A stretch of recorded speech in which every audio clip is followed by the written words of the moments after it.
Hebrews chapter 4. Therefore, since the promise of entering his rest still stands, let us be careful that none of you be found to have fallen short of it.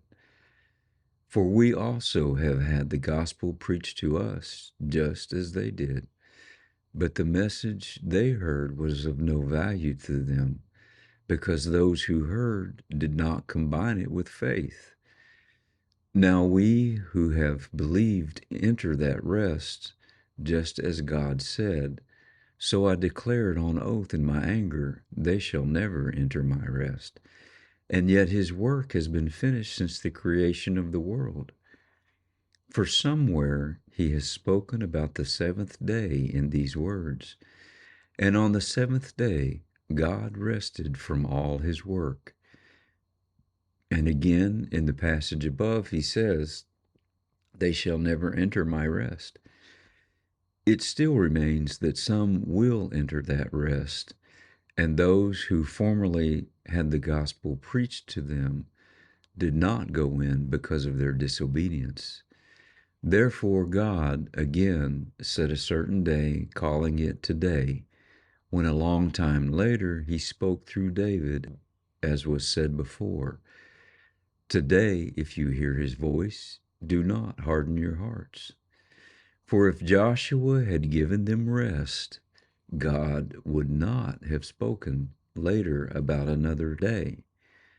There remains then a Sabbath rest for the people of God.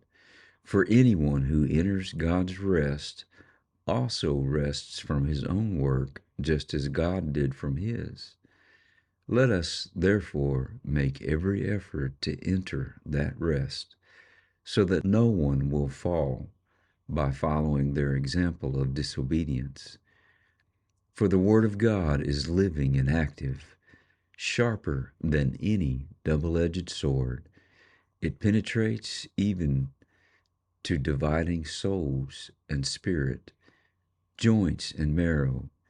It judges the thoughts and attitudes of the heart. Nothing in all creation is hidden from God's sight.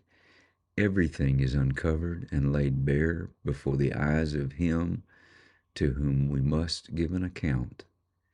Therefore, since we have a great high priest who has gone through the heavens, Jesus, the Son of God, let us hold firmly to the faith we profess. For we do not have a high priest who is unable to sympathize with our weakness, but we have one who has been tempted in every way, just as we are, yet was without sin.